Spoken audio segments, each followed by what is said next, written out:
René Descartes se educó en el colegio jesuita de La Fleche, por entonces uno de los más prestigiosos de Europa, donde gozó de un cierto trato a favor en su atención a su delicada salud. Los estudios que en tal centro llevó a cabo tuvieron una importancia decisiva en su formación intelectual, conocida la turbulencia juventud de Descartes. Sin duda, en La Fleche debió cimentarse la base de su cultura. Las huellas de tal educación se manifestaron objetiva y acusadamente en toda la ideología filosófica del sabio. El programa de estudios propio de aquel colegio, según diversos testimonios, entre los cuales figura el del mismo Descartes, era muy variado. Giraba esencialmente en torno a la tradicional enseñanza de las artes liberales, a la cual se añadían nociones de teología, ejercicios prácticos útiles para la vida de futuros gentilhombres. Aun cuando el programa propiamente dicho debía de resultar más bien ligero y orientado en sentido esencial práctico, los alumnos más activos o curiosos podían completarlos por su cuenta mediante lecturas personales. Años después, Descartes criticaría amargamente la educación recibida. Es perfectamente posible, sin embargo, que su descontento al respecto proceda no tanto de consideraciones filosóficas como de la natural reacción de un adolescente que durante tantos años estuvo sometido a una disciplina y de la sensación de inutilidad de todo lo aprendido en relación con sus posibles ocupaciones futuras. Tras su etapa en La Fleche, Descartes obtuvo un título de bachiller y de licenciado en Derecho por Facultad de Poitiers, y a los 22 años partió hacia los Países Bajos, donde sirvió como soldado en el ejército de Mauricio de Nassau. En 1619 se enroló en las filas de Maximiliano I de Baviera, según relataría el propio Descartes en el discurso del método. Durante el crudo invierno de ese año se halló bloqueado en una localidad de Alto Danubio, posiblemente cerca de Ulm. Allí permaneció encerrado al lado de una estufa y lejos de cualquier relación social, sin más compañía que la de sus pensamientos. En tal lugar y tras una fuerte crisis de escepticismo, se le revelaron las fases sobre las cuales se edificaría su sistema filosófico, el método matemático y el principio del cógnito, Sum. Víctima de una febril excitación durante la noche del 10 de noviembre de 1619, tuvo 3 sueños, en cuyo transcurso intuyó su método y conoció su profunda vocación de consagrar su vida a la ciencia. Tras renunciar a la vida militar, Descartes viajó por Alemania y los Países Bajos, y regresó a Francia en 1622 para vender sus posesiones y asegurarse así una vida independiente. Pasó una temporada en Italia y se afincó luego en París, donde se relacionó con la mayoría de científicos de la época. En 1628 decidió instalarse en Holanda, país en el que las investigaciones científicas gozaban de gran consideración y, además, se veían favorecidas por una relativa libertad de pensamiento. Descartes consideró que era el lugar más favorable para cumplir los objetivos filosóficos y científicos que se había fijado, y residió allí hasta 1649. Los 5 primeros años los dedicó principalmente a elaborar su propio sistema del mundo, y su concepción del hombre y del cuerpo humano. En 1633 debía tener ya muy avanzada la redacción de un amplio texto de temáticas y física, titulado Tratado sobre la Luz.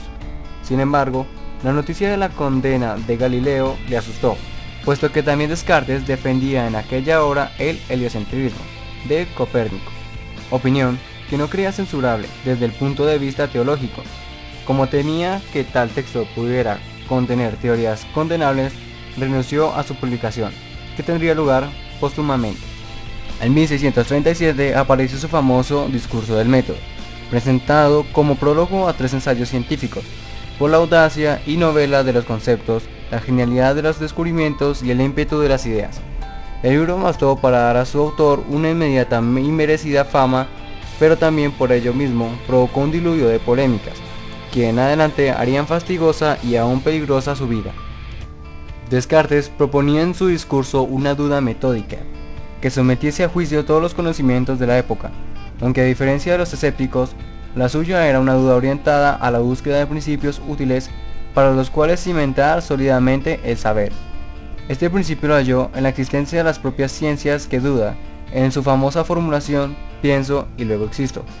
Sobre la base de esta primera evidencia, pudo desandar en parte el camino de su escepticismo, hallando en Dios el garante último de la verdad de las evidencias de la razón, que se manifiestan como ideas claras y distintas. El método cartesiano que Descartes propuso para todas las ciencias y disciplinas consiste en descomponer los problemas complejos en partes progresivamente más sencillas, hasta hallar sus elementos básicos. Las ideas simples se presentan a la razón de un modo evidente y proceder a partir de ellas, por síntesis, a reconstruir todo el complejo, exigiendo a cada nueva relación establecida entre ideas simples la más misma evidencia de estas. Los ensayos científicos que seguían el discurso ofrecían un compendio de sus teorías físicas, entre las que destacan su formulación de ley de inercia y una especificación de su método para las matemáticas.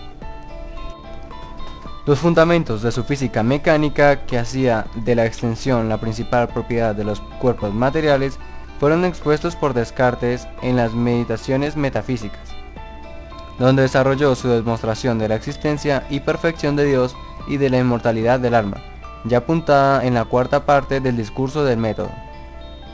El mecanismo radical de las teorías físicas de Descartes, sin embargo, determinó que fuesen separadas más adelante.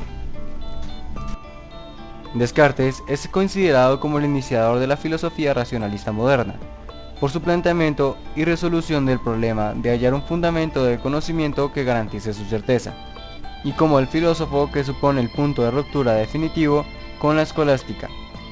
En el discurso del método, Descartes manifestó que su proyecto de elaborar una doctrina basada en principios totalmente nuevos procedía del descanto ante las enseñanzas filosóficas que había recibido. Convencido de que la realidad entera respondía a un orden racional, su propósito era un método que hiciera posible alcanzar en todo el ámbito del conocimiento la misma certidumbre que proporcionan en su campo la aritmética y la geometría. Su método, expuesto en el discurso, se compone de 4 preceptos o procedimientos: no aceptar como verdadero nada de lo que no se tenga absolutamente certeza de que lo es, descomponer cada problema en sus partes mínimas, ir de lo más comprensible a lo más complejo y, por último, revisar por completo el proceso para tener seguridad de que no hay ninguna omisión. El sistema utilizado por Descartes para cumplir el primer precepto y alcanzar la certeza es la duda metódica. Siguiendo este sistema, Descartes pone en tela de juicio todos los conocimientos adquiridos o heredados, el testimonio de los sentimientos e incluso su propia existencia, y la del mundo. Ahora bien, en todo hay algo de lo que no podemos dudar, de la misma duda. Dicho de otro modo, no podemos dudar de que estamos dudando. Llegamos así a una primera certeza absoluta y evidente que podemos aceptar como verdadera. Nosotros dudamos.